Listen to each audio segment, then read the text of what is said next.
Life is good, but it can be better. Anything you want, anything you dream of, you can have it. Sound familiar? Well, I hope so, because I just watched Wonder Woman 1984!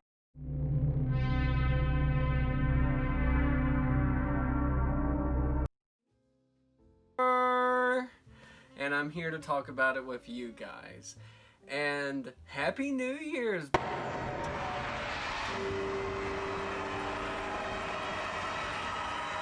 By the way, welcome back to Greenlight Cinema. I'm Brandon, and here's a review for Wonder Woman 1984. I cannot talk enough good things about this film. I just want to go ahead and start this review out with a positive note.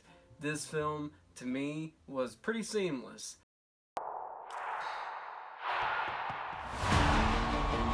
This world is not yet ready for all. Finally, a great superhero movie with an interesting storyline. Wonder Woman 1984 is the Citizen Kane of films I've seen of 2020.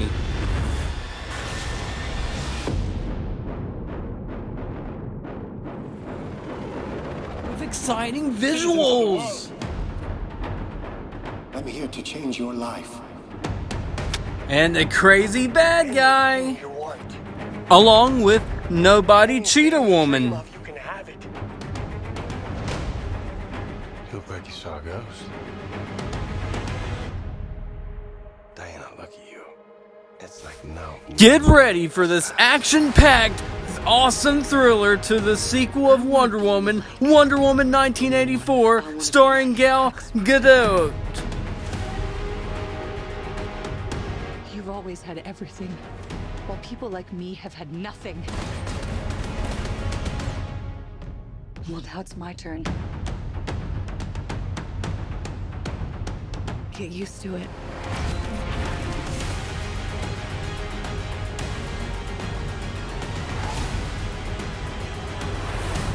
I've never been one for rules. The answer is always more.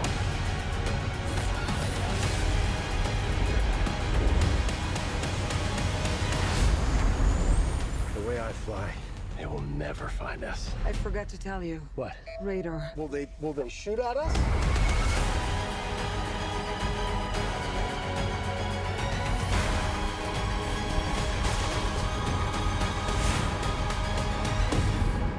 Barbara, what did you do?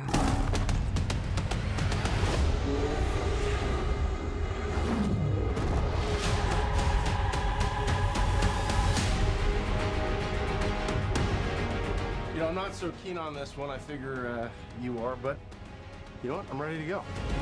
I think we can do better. Parachute pants? Yeah, Does everybody parachute now? I want to first start a little bit before anything on like Diana's Wonder Woman's costume.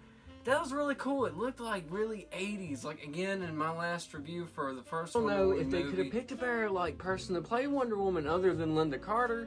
Like, I did actually watch the old shows.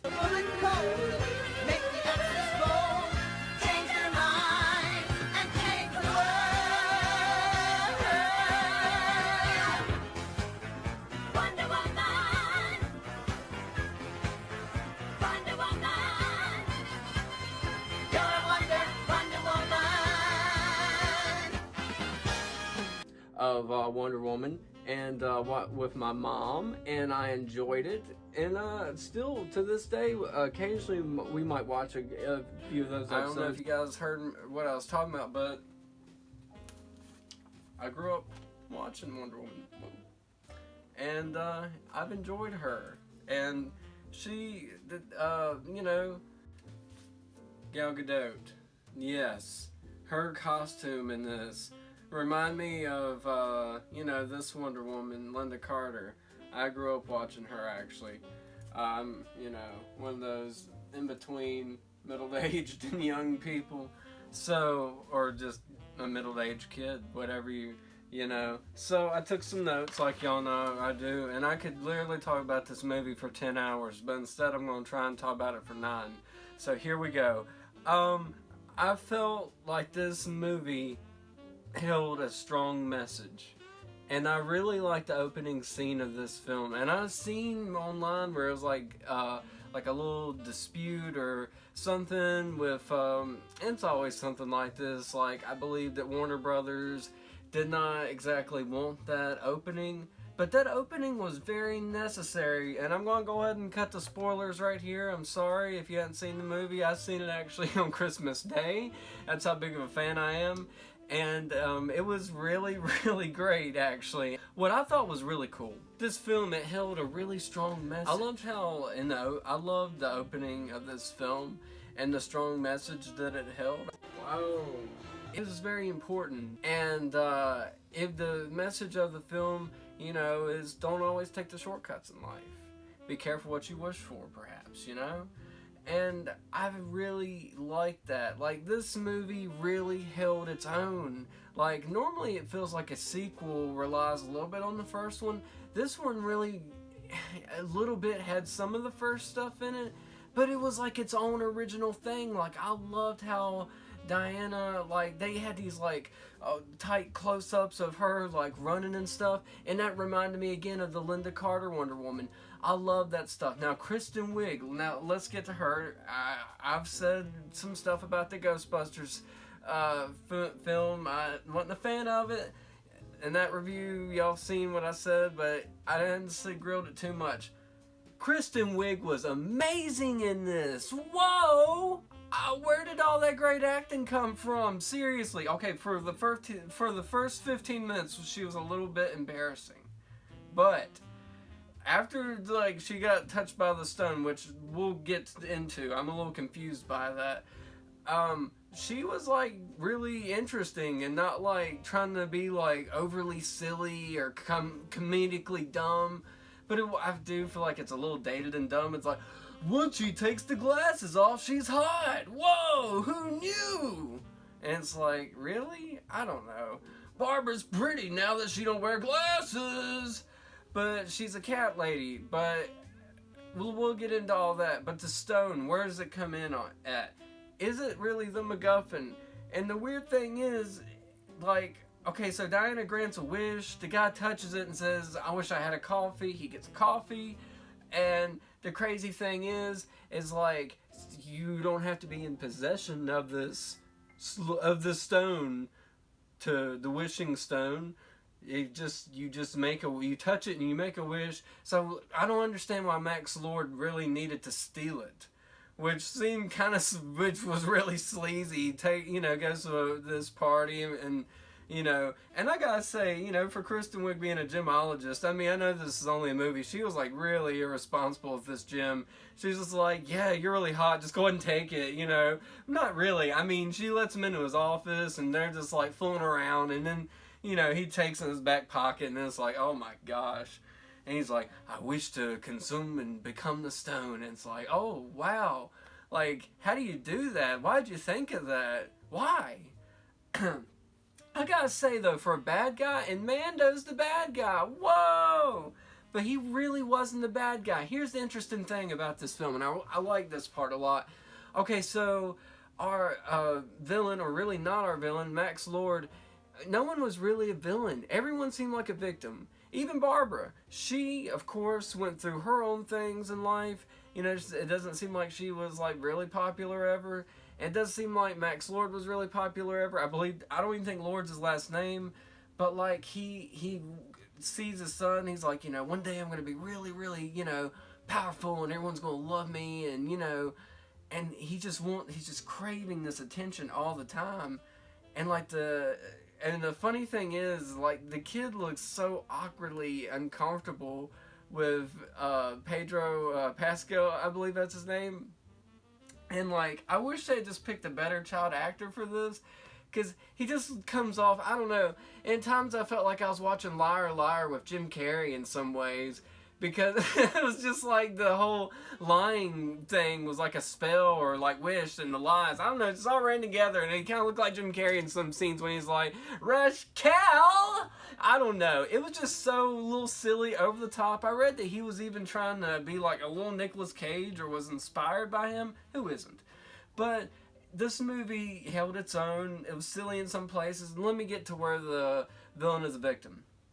So we don't see this until the end of the movie, but spoilers, like I've already said, you know, if you haven't seen this movie, you need to check it out. But he got bullied by his dad growing up and everything, had a tough time being, I think he was like, didn't have a lot of money growing up, and, you know, kids bullied him, made fun of him, and, you know, he just wanted to be liked and appreciated. And, you know, we see this guy constantly getting bullied and picked on. Like, he didn't never do anything really terrible. But, like, what I loved about the ending of this movie, I just want to cut to this part before I forget it. It was just really interesting to me that, like, he got away with, like, all this. Like, I wonder if he had, like, an extra wish under his pocket or something. Like, and I wish I can, you know, be absolved of all this trouble or something. I don't know. Or something. It was just so odd that, like, police didn't just ambush him, or, you know, Wonder Woman didn't, like, lasso him up, or he didn't die, or something. Like, normally that would happen to, you know, the antagonist of the film, but in this case, he just meets up with his son, and he says, like, a bunch of stuff that remind me of Jim Carrey from Liar Liar. I'm just a big loser, and and it's like, oh gosh, this is so embarrassing. And I wish, like, it had been like, I feel like this scene should have been like 3 minutes.